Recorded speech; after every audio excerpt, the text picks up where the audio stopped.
What's good, everybody? It's your boy JCG. Welcome back to the lounge. So first off, sorry I haven't uploaded a video in a while. Been pretty busy with life recently.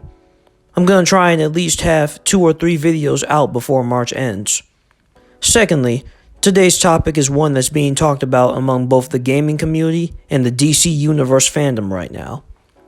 Back in February, during a PlayStation State of Play, Rocksteady and WB Games came through with some gameplay for their upcoming new DC title, Suicide Squad: Kill the Justice League. Unfortunately, many people were indeed not happy with the information they were given. And to be honest, I was one of those people. Let's discuss why this game has me and many others worried.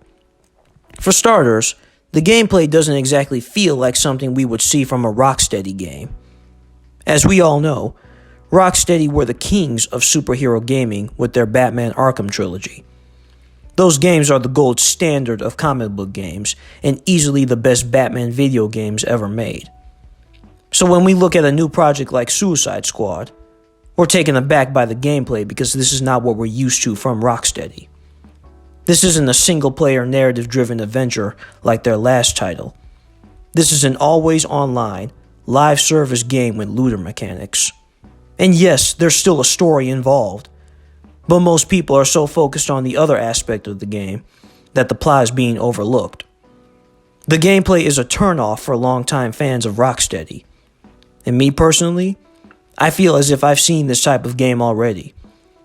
This to me just looks like Sunset Overdrive mixed with Borderlands.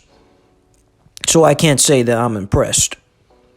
Secondly, let's go back to the live service part. I mentioned before that this game is, in their own words, always online. That right there is the core reason as to why many others and I are not excited anymore. I won't lie, I have a massive hatred towards most live service games. I don't despise all of them, because I've played live service games before, and I've enjoyed them at the time.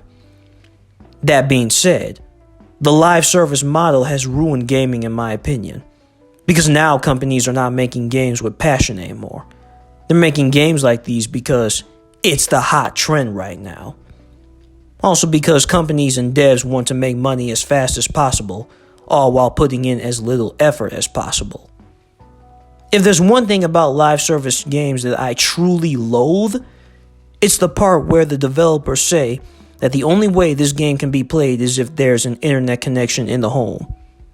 This pisses me off for many reasons.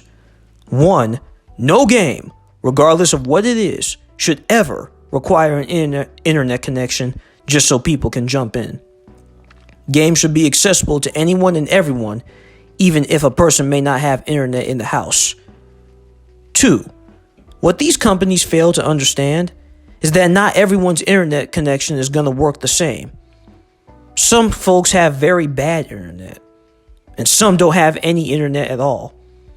This whole thing about always being online is stupid, because that means that the game can only be accessed if the player has their system connected to the Wi-Fi.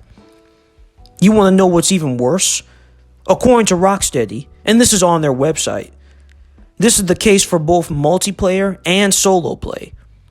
So even if you were planning on playing this game by yourself, you still need a stable internet connection just to get in.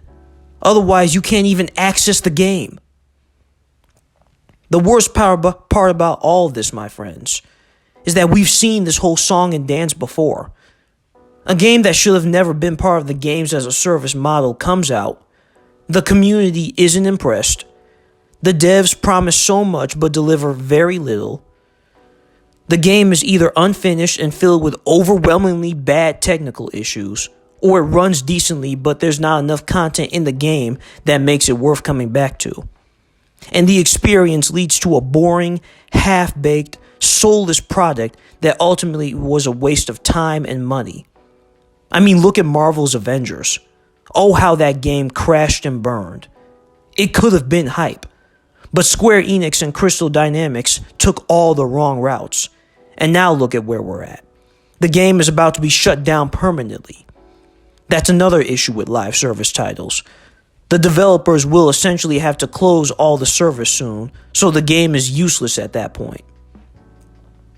It makes me sad knowing that this is the same company who made the critically acclaimed Batman Arkham series, and they decide that their next project needs to be another looter shooter, game as a service title, with DC characters slapped on, instead of something that fans have been wanting for years from Rocksteady.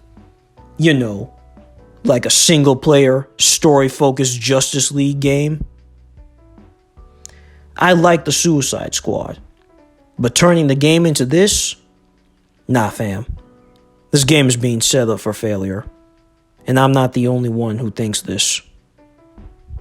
But that's just my thoughts on it.